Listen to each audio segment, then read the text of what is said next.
This episode is brought to you by One World Empowered. Hey there, tired mama. Do you wish you could push a reset button on your energy? Like, do you want to keep up with those Energizer bunnies that are running around you all day? I know. I feel ya. Coffee can only do so much. Well, don't you worry. I've got you covered. Now just imagine a community of mamas who know the struggle and are working together to harness and reclaim their energy. We're talking about a true community of mamas who get it. Daily practices to jumpstart your days, accountability partners, group coaching calls to ground and recenter you throughout the 28 days. Does this sound like the exact dose of medicine you need in order to feel 100% again?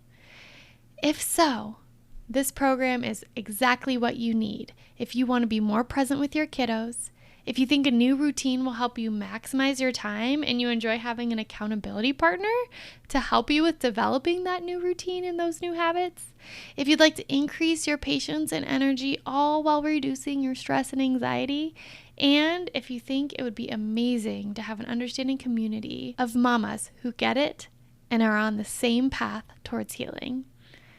Mama, today is the day you choose you and level up.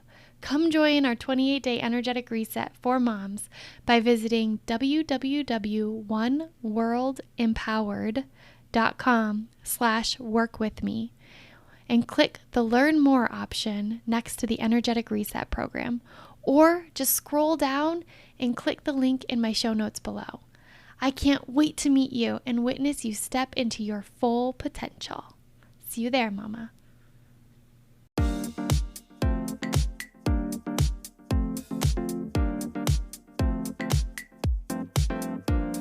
You're listening to the Empowered to Heal podcast. I'm your host, Dina T, and I'm so excited to take you on a journey through stories of everyday experts as we share the ways we've harnessed the power inside us to improve the quality of our lives and the health of our minds. We're so excited to have you here with us and hope you feel inspired and empowered to heal.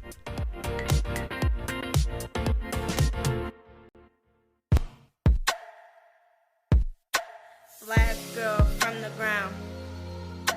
Don't listen when they put you down. Make it through the ups and downs. Black girl from the ground. Sometimes you can find inspiration and strength around you, and sometimes you have to find it within yourself. The youth who wrote this song created her strength. She had to grow up fast and grow up hard. And she learned to believe in herself and not need the praise of others. She had to learn that nothing stays the same and had to learn to change. This song is brought to you by the nonprofit organization mytunein.org. The youth who wrote, composed, and performed this song has navigated hardships, mental health battles, and found music as a form of healing. You can participate, volunteer, or donate to this nonprofit organization at www.mytunein.org. and support our youth in honoring their stories, providing access to resources for self-expression, and supporting them in production process. Stay tuned. We will be playing the entire song Growing Up at the end of this episode. Black girl from the ground. Don't listen when they put you down. Make it through the ups and downs. Black girl from the ground. I can't help but be inspired by those who are forced to become resilient. They teach me every time I open my ears and my eyes to listen. Though I have not lived a life like our young artist has, her lyrics speak to me in so many ways. And the one way that rings true to me today are the lyrics where she says, "Believed in myself, don't need your praise. Nothing stays the same, gotta learn to change." Back in episode 2, I spoke about the harmony I had across all facets of my life and the inevitable disruption of this harmony, leaving me white-knuckling that feeling I once had. Oh, I can feel it now. Just the thought of the flow of my past, the ease of the bigness of things, and the harmony I had across my passions, my sense of purpose, and the actions I took. Those were the good old days.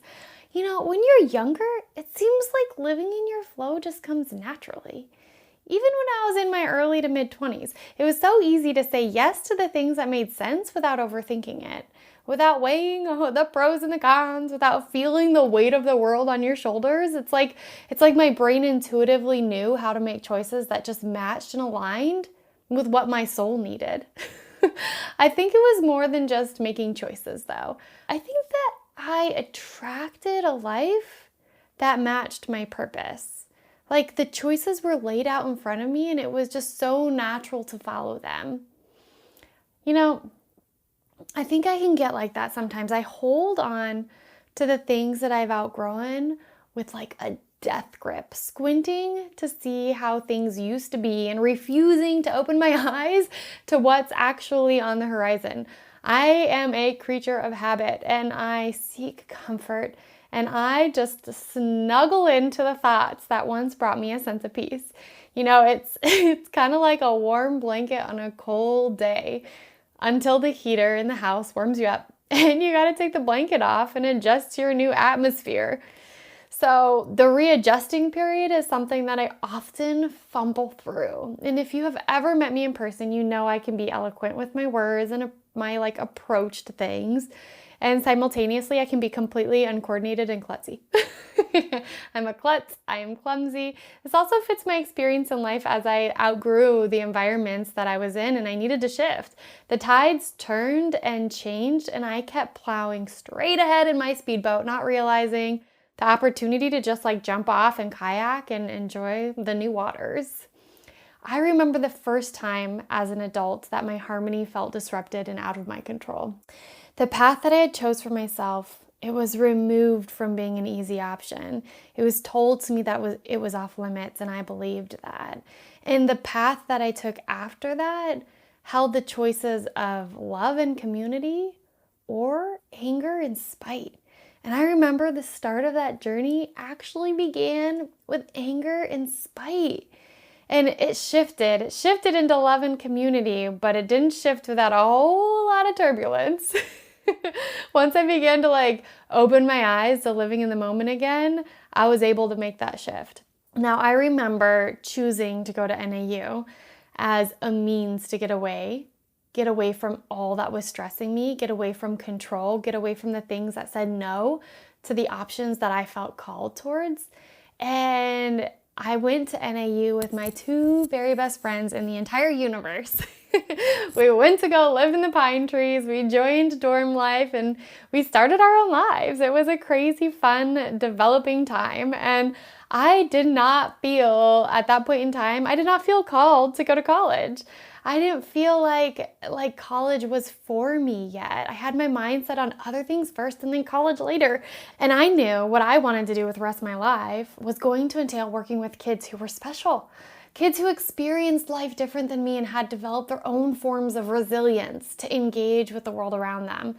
I started out my college career with a dual major of elementary and special education, knowing that I belonged in a space where you honor and love the differences of others and you cherish them as you help build skills and create as many equal opportunities and like extraordinary life experiences to create the futures these kids want.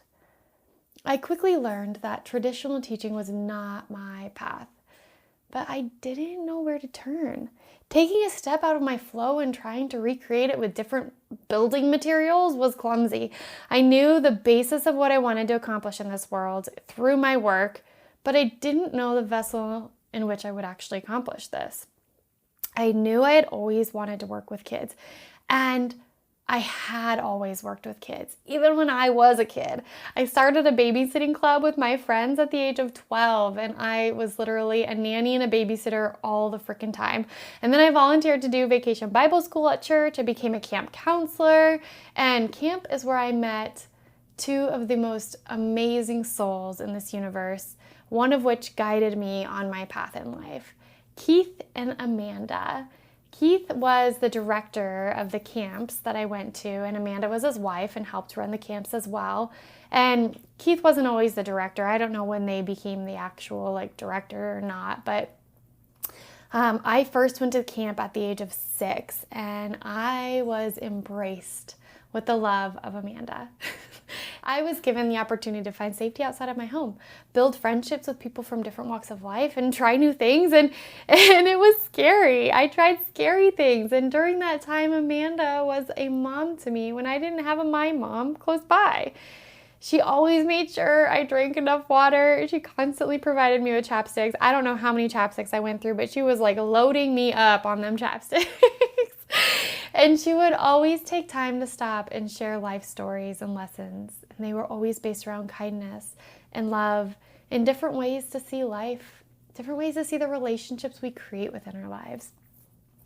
And after what seemed like 10 summers, I don't know if that's the accurate number or not, Amanda knew my heart and my soul inside and out. And I wasn't special for this. She got to know every child at camp. She slowed down to know their stories, show her love. She would be whatever each child needed in the unique ways that they needed it. She had like this, like superhuman strength like that, because camp was filled with like hundreds of kids all the time. It just constantly, new week coming, another batch of kids. And she was able to maintain just this connection and this real love that she shined down onto every single child she met. And when I was, I think 16 years old. I was 16. It was Amanda and Keith's last summer at camp, and I was there for the entire summer as a camp counselor and a junior wrangler. And Amanda had told me that we had a special camper joining us who wanted to learn to ride horses. And Amanda shared that this girl was joining us through the Make-A-Wish Foundation, and that her wish included attending our camp, overcoming her fear of horses, and riding them. And I had no idea the gravity of what this situation meant at that time. I just knew that this was her wish, and I knew that I had overcome my fear of horses, and I was so excited to help somebody else do the same thing. So Amanda asked me to join her, and she took me over to the Arts and Crafts Cottage to introduce me to her, and I met this camper. And I remember meeting her, and the first thing I noticed was differences. I noticed that her skin was pale with a tone of blue, and her nails were thick like leather, and her skin felt different. Her lips were dry and cracked, and the cracking of her lips extended into the skin around her lips. And I noticed that she was smiling. She was making a craft, and she was just chatting away with the other counselor there. And at the end of our time together, she painted me a dolphin, and it was painted with every color on it, all mixed together. So it was kind of like this, like purpley brown dolphin at the end of it. But we got to talk about animals and horses when we met. And I shared with her that I work with the horses and I help lead the trail rides at camp. And I invited her to come join. And she agreed. So we walked the long walk from the Arts and Crafts Cottage all the way to where the horses are. And I mean, it's a long walk if you guys have ever been to Skyway. We walked past the basketball courts, the high ropes course, the rock wall, all things that usually steal kids' attentions and they want to go do. And we just walked and talked that whole time and went very slow as we walked to the horses. And I remember holding her hand. We were holding hands as we were walking, and when we got across the road to the horses, her hands tightened around mine, and I could feel her excitement and her fear, and it felt so dang familiar to me. When I was 6, I had a dream to ride the horses at camp too. And every time I signed up to ride, I would get there and I'd go through the lessons of what to do. I'd be assigned a horse, and then I would immediately have a panic attack. I would hyperventilate and start crying and be too afraid to actually get on the horse. And I would end up staying behind as my friends rode off and I muck stalls and stayed safely on the opposite side of the fence of whichever horse that I was assigned to. I remember one time I got assigned a horse named Strawberry, and I literally that morning heard that Strawberry had bitten another child, and as soon as I said the word strawberries, I was done. I was like a puddle of tears and fear. Well, after a few years, years of panic attacks and scooping poop, I gained the confidence to pet a horse and to talk to the wrangler who would stay behind with me about my dream to ride, but my fears that I had from horses. And they started to introduce me to this sweet, slow, fat, old horse named Two Spot. And Two Spot and I became very good friends. That horse was the first horse I ever rode at camp, and I gained the confidence to pet him and to stand next to him and ride him around the corral. I didn't go off on a trail ride the first year that I gained that confidence. Instead, I stayed back with the wrangler, and each time I signed up and rode around the corral, they would hold that lead rope and I would ride. All the other kids would be out on their little trail ride, and they would teach me how to build trust with my horse and praise my horse. And we did silly things like get in the saddle and then sit backwards, trusting your horse. And I did all of these things until I felt safe enough to hold the reins of my horse and ride by myself in that little circle corral. And the next year, I was so excited to go back to camp and ride on a trail. And each year after that, until my dear old pal, Two Spot, passed away, I would go and ride. And when he did pass away, I had to learn how to shift building trust with the other horses. I had to learn the social cues of the horses, the muscle memory of riding. And I would ride whichever horse I was assigned, but it didn't come until I felt like I could trust that horse first. And still to this day, I get anxious until I build trust with a horse. I share this because this is the feeling I held on to when I introduced my new little friend, the camper, to the horse. We spent so much time with the horses before she rode. And boy, she had so much more courage than I did. She was living with a time limit, and she had made friends with her horse. She built trust, and she went off on a trail ride. And the day that she rode on that trail, it was everything. She had all of the emotions, and it completely wore her out. I remember we had to cut the trail ride short. We took breaks on our way back to the camp, and she was dizzy and tired. And I took her off her horse and tied her horse up and gave her a piggyback ride all the way back to the infirmary so that she could rest afterwards. And she was so stinking happy. She was filled with so much joy and pride, and she taught me so much about myself. She showed me every facet you could imagine of humanity, the good and the hard, and the strength and the resilience, and she pointed me down a path in this world. I knew at that point that I wanted to work with children who are unique and special, and I wanted to be a light to reflect their shine. So fast forward, when my senior year of high school started, I began working in daycares, and I began to learn about childhood development. And when I went off to college, I started with what I knew existed as a means to do this, which was elementary and special education. So I started with my whole college focus being like that dual major of elementary and special ed. And I remember the feeling of the friction of that choice when I went to college. So I went off to college, started my first few classes, and immediately I knew that was not right. It was really fast. It was a couple classes in, and I was like, nope, I don't want to be a traditional teacher. But I had no idea what other paths were out there that matched that like pull I had inside to work with these special children. So I rewind a little bit. When I started at NAU, I met another amazing woman who was also like a motherly figure in my life, and she played a vital role in leading me on my current path.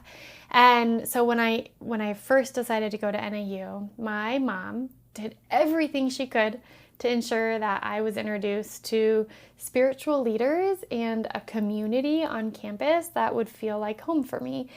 My mom knew that she'd be hours away from me. She knew that youth groups played a big role in my life, and she knew that I dreamed of a future spreading God's love. And at the same time, she wanted to protect me as much as possible. And so she kind of like, I don't know, did a mom's work and found a way for me to get that at my new home campus. And so we attended all of the orientations at NAU and did all the things to create connections. And that's where I met Pastor Casey Hahn. And she's a woman who embodies a motherly essence. She's got this kind spirit and this, like, you can witness it from miles away, this unwavering faith and fearless presence in the face of anything and all the hardships you see come at her. She just appears fearless and full of faith. And I went to the campus ministries welcome barbecue with my bestie and my roomie, Brooke.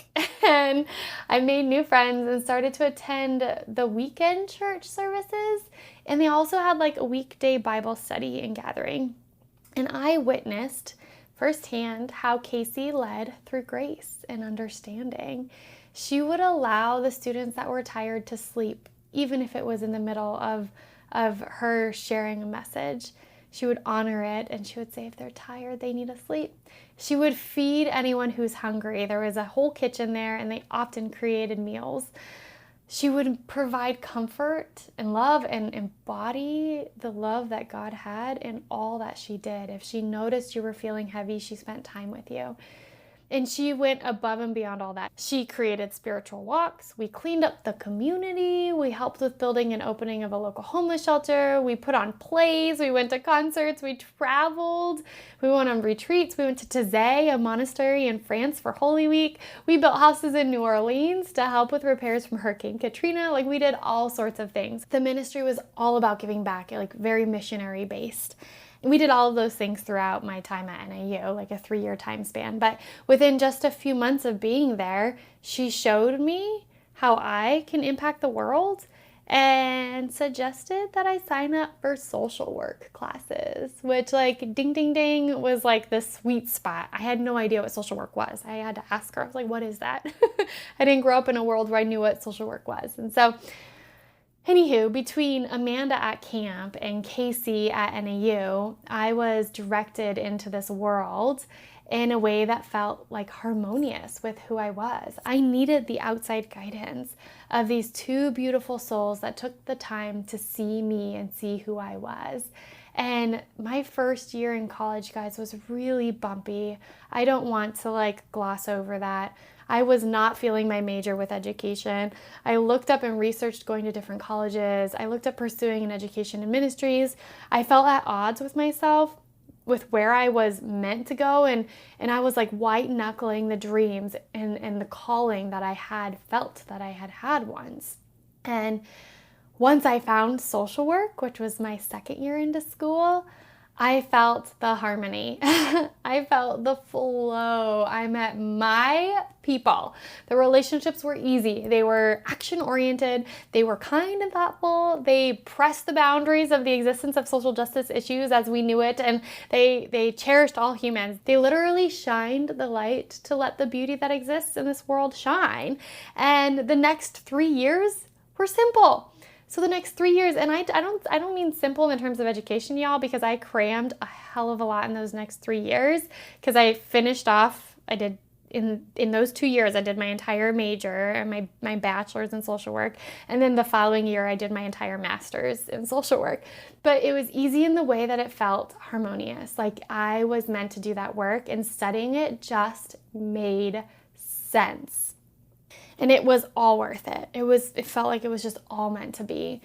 And so at that point in time, outside of church and with my newfound social work family at NAU, we continued to take action. And I think a part of harmony and rediscovering, redefining, recreating your harmony is in the action steps that you take.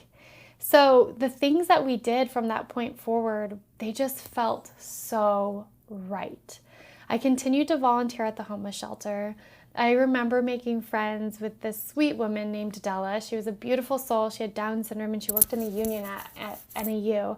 And we became pen pals. And I cleaned up the streets, volunteered in a dementia center, and I made friends with my dearest love, Flora. I did yard work with my social work friends to finish a yard for somebody in hospice so that they could enjoy it in their last months on earth.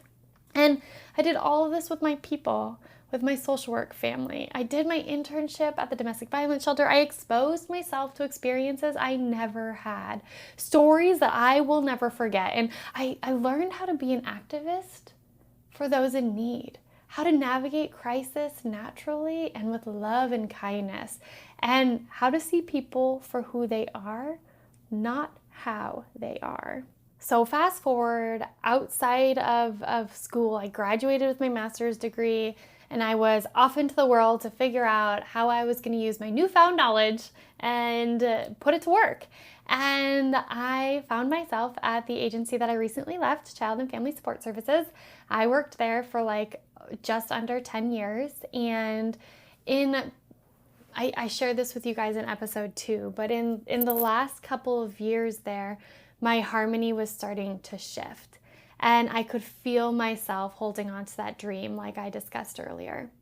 I could feel myself white knuckling that dream, not wanting to let it go, with tunnel vision on how it used to feel, how things flowed so dang nicely, and how there was so much friction now that I had a child. And that was the component that changed it for me. That was like poof, child in your life and harmony out of balance. And that makes sense. Like, you guys, that makes so much sense. Big things in life should shift you out of balance. They should force you to recreate your harmony. Just like our young artist sang in her song, nothing stays the same, gotta learn to change. And I struggle with learning to change. It's really ding dang hard for me. And I think I've more recently found my niche in it. My husband was describing to me this morning how I have changed over the past couple of months. And I told him, yeah, like I shifted outside of my job. And in my brain, that was like, you guys, that was a painfully hard decision to make. It's hard to say goodbye to something that was once so harmonious, that you've poured your life into and that you love. You love. And to know that you are changing, and it's time to change and go with the times of who you are and where you're being called rather than fight it. That's so hard. And when I bit the bullet and I finally did it, it was in this way that felt good. I did it in a way that felt good. It was okay. I'm honoring all that I've done. I'm honoring all that this place has provided me in my development. I am honoring the beauty that is brought into the world.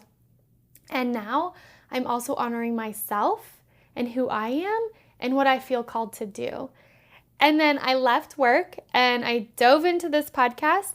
And then I had days where I was like, who am I and what am I doing? It felt like crisis in some days. And then other days I felt on cloud 9. I would be elated.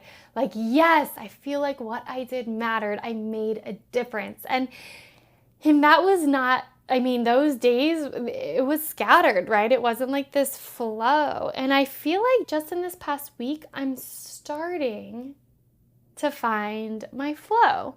And it's in a really different way than it has ever been before. It's not like this flow of like what I'm doing with every moment of my life, matching and like weaving into my day, but it's like this flow of grace, which it sounds, when I say that out loud, I feel a certain way because I spent years as I became a mom with focusing on grace. Like, you know how it's the new year, you pick like a word that's going to be your word?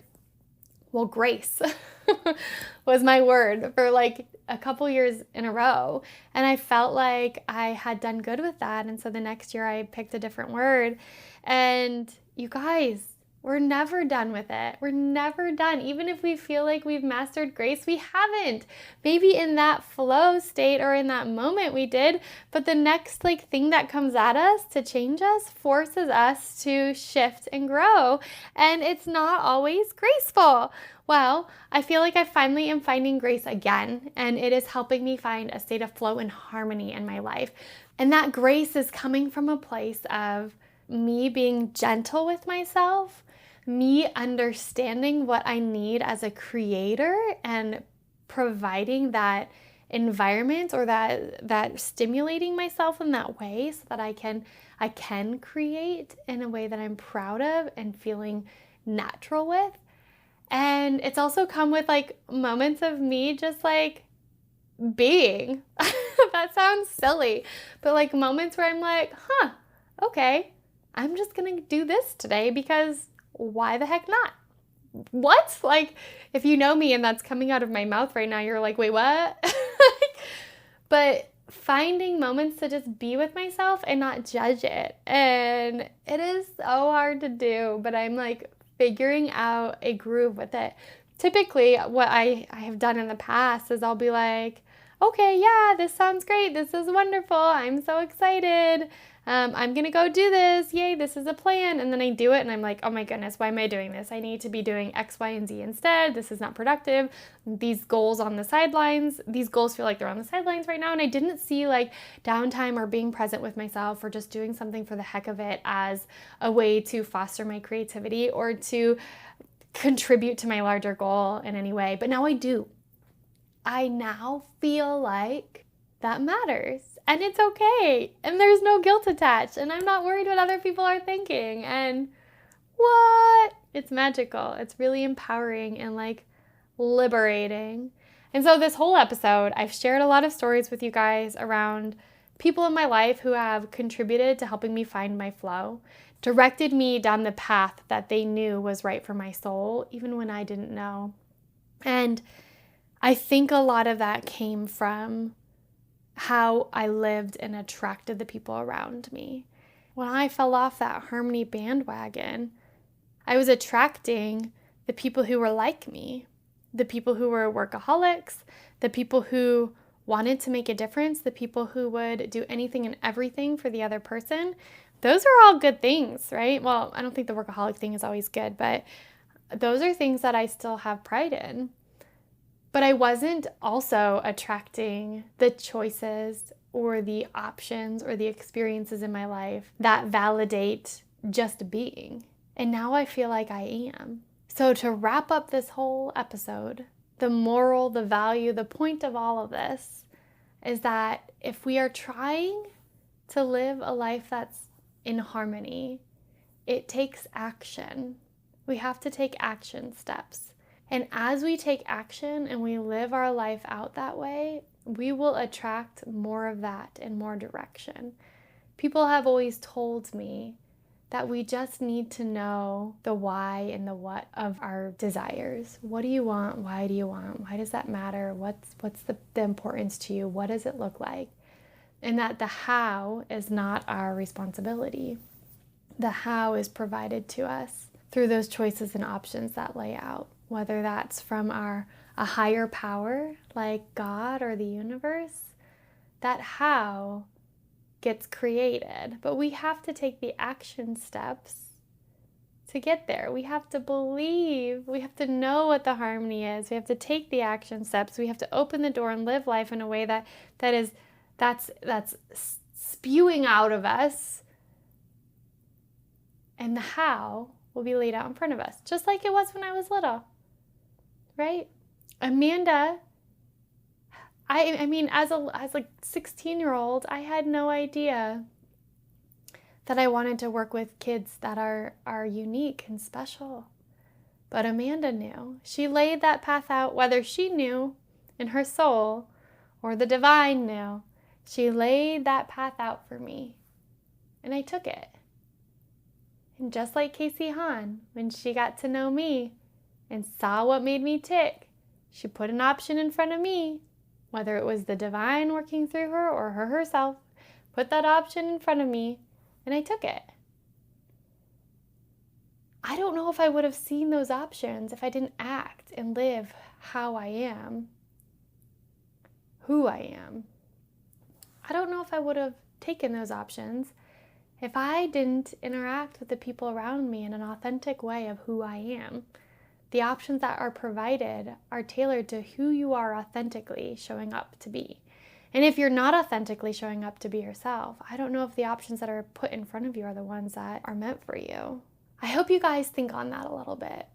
Think on how you're living your life, how you're talking to yourself in your mind, how you're showing up to the people around you, and what options and choices are put in front of you. Think about how you ultimately can attract the choices and options in your life that make sense to you by being who you are in all your glory, being authentically you.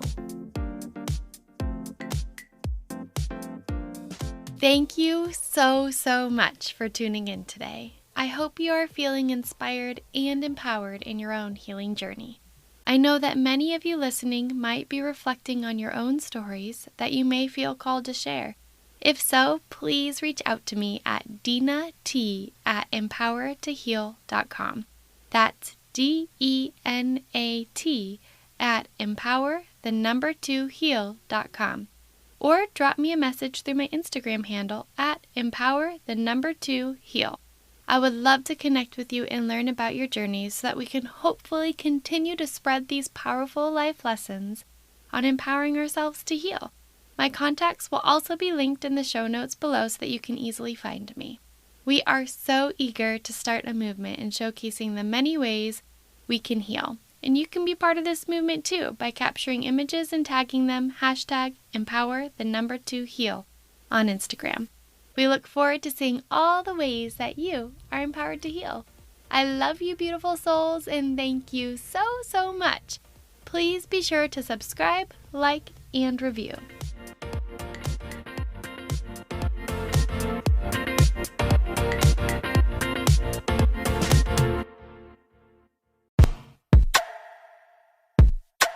Black girl from the ground. Don't listen when they put you down. Make it through the ups and downs. Black girl from the ground. Black girl from the ground. Keep pushing till you make it out. I can see you with a crown. What goes around comes around. The struggle been real since '03. Became a delinquent at 13. Lost both parents to the city streets. So I had to use what's left of me. Going through life from left to right. No end in sight, just getting by. When I got it right, started taking flight. I do it for myself, not for the hype. Had to go through it till I find my way. Started from the bottom, now I'm doing okay. Believed in myself, don't need your praise. Nothing stays the same, gotta learn to change. Black girl from the ground. Don't listen when they put you down. Make it through the ups and downs. Black girl from the ground. Black girl from the ground. Keep pushing till you make it out. I can see you with a crown. What goes around comes around. Black girl from the ground. Don't listen when they put you down. Make it through the ups and downs. Black girl from the ground. I did it for myself, had to find my way. Learn from mistakes, just another day. Gotta come home to a fresh start. Made up my mind, I'ma do my part. Went to a group home, that ain't it. Had to go through with it. Went out, got a job, that was lit. I'm gonna go far, can't fail at this. Had to go through it till I find my way. Started from the bottom, now I'm doing okay. Believed in myself, don't need your praise. Nothing stays the same, gotta learn to change. Black girl from the ground. Don't listen when they put you down. Make it through the ups and downs. Black girl from the ground. Black girl from the ground. Keep pushing till you make it out. I can see you with a crown. What goes around comes around.